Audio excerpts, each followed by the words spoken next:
ಈ ಹಾಸ್ಪಿಟಲ್ಗೆ ಜನಗಳು ಪ್ರಾಣ ಉಳಿಸ್ತಾರಂತ ಬರ್ಬೇಕಾ ಅಥವಾ ನಮ್ಮ ಪ್ರಾಣನಲ್ಲಿ ತ್ಯಾಗ ಮಾಡ್ಬಿಡೋಣ ಅಂತ ಬರ್ಬೇಕಾ? ಇವತ್ತು ಡಿಸ್ಚಾರ್ಜ್ ಮನೆ ಕರ್ಕೊಂಡು ಹೋಗಿ ಅಂತ ಕರೆಸ್ಬಿಟ್ಟು ಡೆಡ್ ಬಾಡಿ ತಗೊಂಡು ಹೋಗಿ ಅಂದ್ರೆ ಏನ್ರಿ ಅರ್ಥ? ಯಾಕೆ ತಗೊಂಡು ಹೋಗೋಣ? ಮನೆಗೆ ಹೋಗಿ ಅವ್ನು ಕರ್ಕೊಂಡು ಬಂದಂತೆ ನಾನು ಯಾಕೆ ಇಲ್ಲಿ ಬರ್ಬೇಕಾಗಿತ್ತು?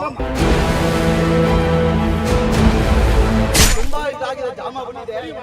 ಇವನು ತುಂಬಾ ಜಾಮ್ ಆಗಿದೆ ಅನ್ನೋನು ಸಿಟಿ ಸ್ಕ್ಯಾನ್ ಇರ್ತಾನೆ. ಇವನು ಆಪರೇಷನ್ ಹೆಂಗ ಸರ್ ಮಾಡ್ತಾ ಇವನು? ಡಾಕ್ಟರ್ ಇವನು ನಾನು ಆಪರೇಷನ್ ಮಾಡ್ಬೋದಾ? ಅವನು ಉಳ್ಕೊಳ್ತಾನ? ಅವನ ಕೈಲಿ ಆಗುತ್ತಾ ತಡ್ಕೊಳಕ್ಕೆ?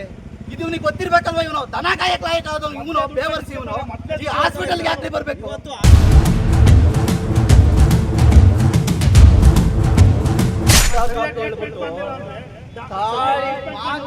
ಅಡ ಇಟ್ಟಿ ದುಡ್ಡನ್ನ ತಗೊಂಡ್ಬಂದಿದ್ದಾರೆ.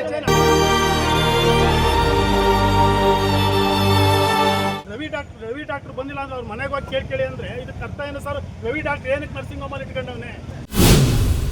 ಕೆಲವರು ಹೇಳಕ್ ನಾಚಿಕೆ ಪಡ್ಕೊಳ್ತಾರೆ ಕಣ್ರಿ, ನಾಚಿಕೆ ಪಡ್ಕೊಳ್ತಾರೆ. ಇದು ನಾಚಿಕೆ ಅಲ್ಲ, ಇರೋದು ನಮ್ಮಂತ ಬಡವ್ರಿಗೆ ಇದೇನೆ ಹಕ್ಕಿಗದು, ಅದೇನೆ ಸತ್ಯ.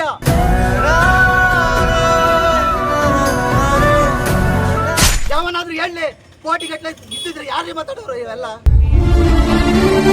ಕೋಟಿಗಟ್ಟಲೆ ಅವನ ಹತ್ರ ಇದೆಯಾ ದುಡ್ಡು? ವೈದ್ಯರ ನಿರ್ಲಕ್ಷ್ಯಕ್ಕೆ ವ್ಯಕ್ತಿ ಸಾವು ಆರೋಪ.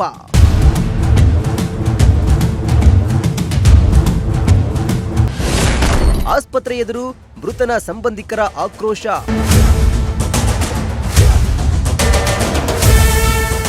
ಹಾಸನ ನಗರದ ಸಂಪಿಗೆ ರಸ್ತೆಯಲ್ಲಿರುವ ಮಂಗಳ ಮಲ್ಟಿ ಸ್ಪೆಷಾಲಿಟಿ ಆಸ್ಪತ್ರೆಯಲ್ಲಿ ಚಿಕಿತ್ಸೆ ಪಡಿತಾ ಇದ್ದ ವ್ಯಕ್ತಿಯೊಬ್ಬರು ಮೃತಪಟ್ಟಿದ್ದು, ವೈದ್ಯರ ನಿರ್ಲಕ್ಷ್ಯದಿಂದಲೇ ಸಾವು ಸಂಭವಿಸಿದೆಂದು ಆರೋಪಿಸಿ ಕುಟುಂಬಸ್ಥರು ಹಾಗೂ ಸಂಬಂಧಿಕರು ಆಸ್ಪತ್ರೆ ಎದುರು ತೀವ್ರ ಆಕ್ರೋಶ ಹೊರಹಾಕಿದ್ದಾರೆ.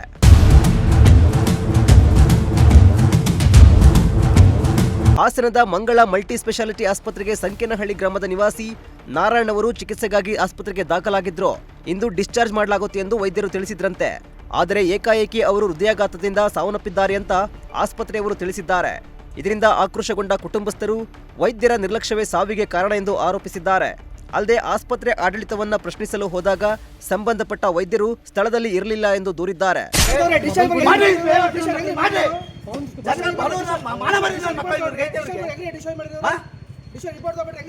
ಇವತ್ತು ಡಿಸ್ಚಾರ್ಜ್ ಮನೆ ಕರ್ಕೊಂಡು ಹೋಗಿ ಅಂತ ಕರೆಸ್ಬಿಟ್ಟು ಡೆಡ್ ಬಾಡಿ ತಗೊಂಡು ಹೋಗಿ ಅಂದ್ರೆ ಏನ್ರಿ ಅರ್ಥ? ಯಾಕೆ ತಗೊಂಡು ಹೋಗೋಣ? ಹೇಳ್ತಾನೆ ಇವನು, ಯಾವನ ಹೇಳ್ತಾನೆ ಡಾಕ್ಟ್ರು. ಸರ್ ಅವ್ರು ಮಾಡಿದ್ರೆ ನನಗೆ ಗೊತ್ತಿಲ್ಲ, ಮನೆಗೆ ಹೋಗಿದ್ರೆ ಅಲ್ಲಿಗೆ ಹೋಗಿದ್ರೆ ನಾನು ಮನೆಗೆ ಹೋಗ್ಬಿಟ್ಟು ಟ್ರೀಟ್ಮೆಂಟ್ ಮಾಡ್ಸಿದ್ನಂದ್ರೆ ಮನೆಗೆ ಹೋಗ್ಬಿಟ್ಟು ಟ್ರೀಟ್ಮೆಂಟ್ ಮಾಡ್ತಿದ್ವಿ. ಮನೆಗೆ ಹೋಗಿ ಅವ್ನು ಕರ್ಕೊಂಡು ಬಂದಂತೆ ನಾನು ಯಾಕೆ ಇಲ್ಲಿ ಬರ್ಬೇಕಾಗಿತ್ತು? ಹೇಳ್ತಾನೆ ಮನೆಗೆ ಹೋಗ್ಬಿಟ್ಟು ಕರ್ಕೊಂಡು ಬನ್ನಿ ಅಂತ. ಇವತ್ತು ನಾನು 12:30 ಹೇಳಿದ್ದೀನಿ. ಅವ್ರು ನೋಡಿ ಪ್ರಾಬ್ಲಮ್ ಅಂತ ಇದಾರೆ, ನೋಡಿ ಹೊಟ್ಟೆ ನೋವು ಅಂತ ಇದಾರೆ, ನೋಡಿ ಮನೆಗೆ ಹೇಳ್ತಾರೆ. ಪಾಪ ಅವರಿಗೆ ಗ್ಯಾಸ್ ಪಾಸ್ ಆಗ್ತಾ ಇಲ್ಲ. ಹೇಳ್ತಾರೆ ಸರ್ ಇವಾಗ ಅವ್ರಿಗೆ ಹಾರ್ಟ್ ಅಟ್ಯಾಕ್ ಆಯ್ತು ಸರ್, ಹಂಗೆ ಹಿಂಗೆ ಅಂತ ಹೇಳ್ತಾರಲ್ಲ. ಮನೆ ಕರ್ಕೊಂಡು ಹೋಗಿರೋ ಪೇಷಂಟ್ನ ಇವ್ರು ಈ ಥರ ಮಾಡಿದಾರಲ್ಲ. ಇವ್ರಿಗೆ ಏನು ಹೇಳ್ಬೇಕು? ಇವ್ರಿಗೆ ಈ ಹಾಸ್ಪಿಟಲ್ಗೆ ಜನಗಳು ಪ್ರಾಣ ಉಳಿಸ್ತಾರಂತ ಬರ್ಬೇಕಾ ಅಥವಾ ನಮ್ಮ ಪ್ರಾಣನಲ್ಲಿ ತ್ಯಾಗ ಮಾಡ್ಬಿಡೋಣ ಅಂತ ಬರ್ಬೇಕಾ? ಯಾವ ಡಾಕ್ಟ್ರು? ರವಿ ಡಾಕ್ಟ್ರು. ಇವರು ಅವ್ರು ಟ್ರೀಟ್ಮೆಂಟ್ ಮಾಡಿರೋದು. ಅವ್ನು ಬೆಳಗ್ಗೆಯಿಂದ ಅಡ್ರೆಸ್ ಇಲ್ಲ. 6:30 ಬರ್ತಾನೆ. 6:30 ಏನಂತ ಹೇಳ್ತಾನೆ? ಸರ್ ಬನ್ನಿ ಅಂತ 5ನೇ ಫ್ಲೋರ್ ಇಂದ ನನ್ನ ಕರ್ಕೊಂಡು ಬರ್ತಾನೆ. 5ನೇ ಫ್ಲೋರ್ ಇಂದ ಕರ್ಕೊಂಡು ಬಂದು ಸರ್ ಅದು ತುಂಬಾ ಇದಾಗಿದೆ, ಜಾಮ್ ಆಗ್ಬಿಟ್ಟಿದೆ. ಇವನು ತುಂಬಾ ಜಾಮ್ ಆಗಿದೆ ಅನ್ನೋನು ಸಿಟಿ ಸ್ಕ್ಯಾನ್ ಇಲ್ತಾನೆ. ಇವನು ಆಪರೇಷನ್ ಹೆಂಗ ಸರ್ ಮಾಡ್ತಾ? ಇವನು ಡಾಕ್ಟರ್. ಇವನು ಒಬ್ಬ ಮನುಷ್ಯನಿಗೆ, ಇವನು 56 ವರ್ಷ ಆಗಿರೋ ಮನುಷ್ಯನಿಗೆ ನಾನು ಆಪರೇಷನ್ ಮಾಡ್ಬೋದಾ? ಅವನು ಉಳ್ಕೊಳ್ತಾನ? ಅವನ ಕೈಲಿ ಆಗುತ್ತಾ ತಡ್ಕೊಳಕ್ಕೆ? ಇದು ಇವನಿಗೆ ಗೊತ್ತಿರ್ಬೇಕಲ್ವಾ? ಇವನು ದನ ಕಾಯಕ್ ಲಾಯಕ್ ಆದವನು, ಇವನು ಬೇವರ್ಸಿ. ಇವನು ಈ ಹಾಸ್ಪಿಟಲ್ಗೆ ಯಾಕೆ ಬರ್ಬೇಕು? ಇದು ನಮಗಾಗಿದೆ ಇವತ್ತು ಅನ್ಯಾಯ. ಇನ್ನ ಹಾಸನ ಜಿಲ್ಲೆಯಲ್ಲಿ ಯಾರಿಗೂ ಆಗ್ಬಾರ್ದು. ಇದು ಹಾಸನ ಜಿಲ್ಲೆಯಲ್ಲಿ ನೋಡಿ ಯಾರಿಗೂ ನೋಡ್ರಿ ಎಲ್ಲ ಬಡವ್ರ ಬಗ್ಗೆ ಇರೋದು. ಯಾವನು ನಾನು ಶ್ರೀಮಂತ ಆಗಿದ್ದಿದ್ರೆ ನಾನು ಒಂದು ಹಾಸ್ಪಿಟಲ್ ಓಪನ್ ಮಾಡ್ಕೊಂಡು ನಾನು ಅಲ್ಲೇ ಟ್ರೀಟ್ಮೆಂಟ್ ಮಾಡ್ಕೊಳ್ಬೇಕನ್ರಿ.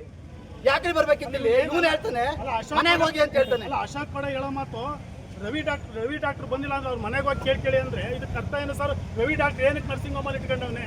ಇವತ್ತು ಏನಕ್ಕೆ ಇಟ್ಕೊಂಡವನು ಹೇಳಿ? ಡಿಸ್ಚಾರ್ಜ್ ಅಂತ ಹೇಳ್ಬಿಟ್ಟು ತಾಳಿ ಮಾಂಗಲ್ಯ ಅಡ ಇಟ್ಟಿ ದುಡ್ಡನ್ನ ತಗೊಂಡ್ಬಂದಿದ್ದಾರೆ. ದುಡ್ಡು ತಂದಿದ್ದಾರೆ. ಕೆಲವರು ಹೇಳಕ್ ನಾಚಿಕೆ ಪಡ್ಕೊಳ್ತಾರೆ ಕಣ್ರಿ, ನಾಚಿಕೆ ಪಡ್ಕೊಳ್ತಾರೆ. ಇದು ನಾಚಿಕೆ ಅಲ್ಲ, ಇರೋದು ನಮ್ಮಂತ ಬಡವ್ರಿಗೆ ಇದೇನೆ ಹಕ್ಕಿಗದು, ಅದೇನೆ ಸತ್ಯ. ಯಾವನಾದ್ರೂ ಹೇಳಿ ಕೋಟಿಗಟ್ಟಲೆ ಇದ್ದಿದ್ರೆ ಯಾರೇ ಮಾತಾಡೋರು? ಇವೆಲ್ಲ ಕೋಟಿಗಟ್ಟಲೆ ಅವನ ಹತ್ರ ಇದೆಯಾ ದುಡ್ಡು? ಈ ತರ ಹಿಂಗೆಲ್ಲ ಮಾಡ್ಬಿಟ್ಟು ಈ ತರ ಮಾಡಿದಾರಲ್ಲ, ಸರಿನಾ ಇದು? ಇನ್ನು ಬೇಕಿದ್ದರೆ ಮನೆಗೆ ಹೋಗಿ ಇಲ್ಲಿ ಗಲಾಟೆ ಮಾಡಬೇಡಿ ಎಂದು ಡಾಕ್ಟರ್ ರವಿ ಎಂಬುವರು ಉಡಾಫಿಯಾಗಿ ವರ್ತಿಸಿದ್ದಾರೆ ಎಂದು ಸಂಬಂಧಿಕರು ಆರೋಪಿಸಿದ್ದು, ಮೃತನ ಸಾವಿನ ಕುರಿತು ಸಮಗ್ರ ತನಿಖೆ ನಡೆಸಿ ನ್ಯಾಯ ಒದಗಿಸಬೇಕು ಎಂದು ಒತ್ತಾಯಿಸಿದ್ದಾರೆ.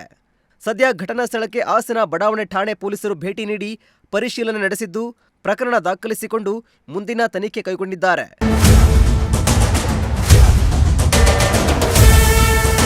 MD Nasir, Prajashakti TV, Hassan.